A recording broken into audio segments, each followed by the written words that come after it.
Hey everybody, Chuck Barone here. Thursday, August 18th, 2022. Big data day today. We got some interesting news to talk about.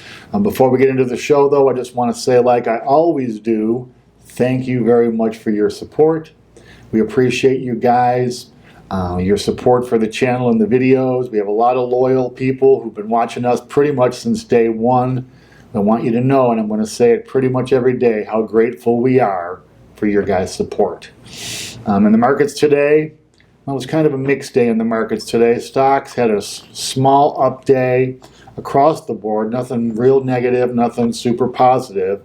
I think the market still wants to run bull market run, but they've been given pause now by the Fed minutes, the debate over what those Fed minutes really meant, the parade of Fed knuckleheads being paraded out one after the other to insist that the Fed is going to continue to keep raising rates to get this inflation under control. Today we saw Fed President Daly, who told us Americans have enough. She came out and was saying that they could even raise 3/4 in September. Fed President from Minneapolis, Neil Cash and Carey, he was out today talking about keeping these rate increases until they get inflation under control, which was a pretty significant sign because he's typically a pretty dovish Fed governor, a guy that likes to keep rates ultra low. So to hear him talking that way put a little bit of a spook into the market, I'm sure. But it seems to me, though, like this market still wants to run a little ways. Bond market today was basically a flat day. The 10-year coming in at 2.88%. The interesting thing is that the difference between the 2-year, which is up here, and the 10-year, which is down here, lower rate, the spread between them is starting to narrow. It was up almost as high as 50 basis points. Today down to about 36 basis points. I got to see where that goes. I want to see if the Fed really has the stones, or this market does, to reinvert the inverted yield curve and get it looking a little more normal.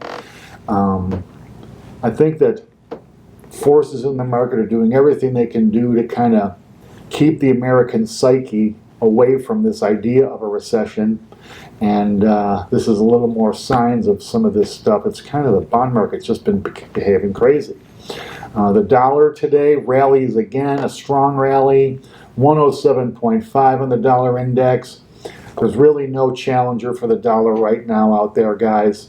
The dollar is probably going to remain very strong until the Fed does their pivot, and that's going to put a lot of pressure on precious metals, commodity prices, stuff priced in dollars.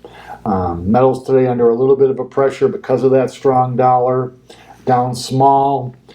Gold sitting around, I didn't even write the figures down, but down very small. The disappointment to me was no bounce at all from silver, actually continuing down, now getting down to about $19.50. I was hoping it would more bounce back up over that $20 level. I'm going to wait and see if silver can kind of produce any kind of rally here. I think that it's going to be tough going in the metals markets right now with this dollar where it is. There's not really much chance with the dollar at 107.5 on the index of a big rally in metals. Oil today up fractionally, 87.91 on the West Texas Intermediate. Natural gas down fractionally, 920 per their 1,000 British thermal units. Natural gas has been on a real tear, up over a couple of dollars actually, which is a gigantic move priced like that. So I think there's a little bit of profit taking in natural gas, although they say the two big motivators in the market are fear and greed, and I think with natural gas right now, greed is winning that fight. Bitcoin today up small, just under 23,400, just over 23,400. I'd like to see Bitcoin make a run at that $24,000 resistance number now. I think if Bitcoin can find some legs, get back through that 24,000 resistance number, that would be a great sign for Bitcoin and a continuing rally. We had two big pieces of news today, big data today. The important stuff today, initial unemployment claims falling. Small, not big, but small, but nonetheless falling. And it's kind of hard for the Fed or the government to fake unemployment claims because they're done through the states. And it's pretty hard to get all 50 states to cooperate in a conspiratorial way like that.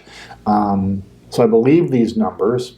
And I think that continuingly strong employment certainly points to continuing Fed rate hikes.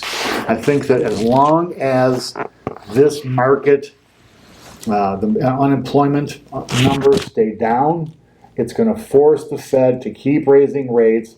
I think it adds a little bit of strength to the parade of yo-yos from the Fed out today talking about they're going to fight this inflation. It's such an amazing thing to me because so much of the data I'm seeing is negative for business. I was reading an article today that said 50%, they interviewed 700 executives from big and medium-sized companies, and more than half of them said they're contemplating downsizing. Have almost 60% have frozen new hiring.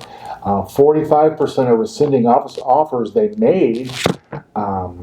They were rescinding these hiring bonuses they were given to attract talent. So with all of that going on, still people are claiming unemployment, and employment stays high, putting a lot of pressure on the Fed to keep raising those rates. On the other side of the coin today, existing home sales, which is an important one for me because I'm in the real estate business. Existing home sales basically collapsing over 20% down year over year. I mean, that's a pretty dramatic number, 20%. Home construction, home sales is a big part of the U.S. economy. I think that when you see home sales down 20%, not a good sign for our for our GDP numbers next month. I think the shocking part of the report, though, was while sales were down over 20%, prices were up over 10%. So the price of real estate has not really started its decline nationwide yet. Obviously, the sales are slackening, and when that happens in real estate, what follows typically is price reductions. I've been telling you guys, we've been seeing that on the multiple listing services here in Nevada. I'm sure it's happening in other places around the country. It's getting more and more difficult to sell houses. This is a really weird report, though. You would think with sales down that much, prices would reflect a little bit of that. So it's going to be interesting to see next month's report that if that slump in sales has led to any kind of reduction in price increases on real estate. Now, the funny thing was this 10% increase was the smallest increase since the pandemic. So real estate's been on a super tear, as everybody knows. And 10% now is, I guess, considered a marginal increase. It's bananas. So real estate's whipsawing around, but the trend in my mind and what I'm seeing as far as sales and the important data that's, the stuff that's important in real estate, the trends are all down, down, down. And interesting stuff I think you guys need to know today. I was reading it said that Bill Gates is now the largest owner of farmland in the United States. So I've been contemplating what in the hell that actually means. Does he just, think farmland is going to go up in value? Is he going to put together some conglomerate to fight ConAgra or some of these giant farming companies? Is this a speculative thing? Is he going to turn all the farmland into resorts? What in the hell is Bill Gates doing buying farmland? It really didn't explain what his angle was. It didn't communicate with him at all in the article. It was just pointing out that he is now the man as far as farmland in the U.S. I just find that astounding to me that there's so much money at the top of this billionaire or overlord class that someone like Bill Gates, the furthest thing from a farmer you're ever going to see, is now the largest holder of farmland in the United States. Craziness. And other stuff today I was reading that older Americans, people actually moving up toward retirement in their 50s and into their 60s, are actually holding twice as much student loan debt as the kids who are graduating today, which I thought was really an astounding thing. I know that these young kids coming out of school are, saddled with pretty big student loan debt. They were saying that senior student loan debt holders, their average debt is about $47,000, just under, while the newly graduated students' average debt is about $28,000. That's a pretty big gap there. The reason they said that these seniors holding student loans into their retirement is crazy. A lot of them had defer programs going for a long time when interest rates on student loans were significantly higher, causing that debt to grow and grow and grow as compound interest will do. Also, a lot of these people got degrees later in life. A lot of them went for postgraduate degrees, which tend to be pretty expensive.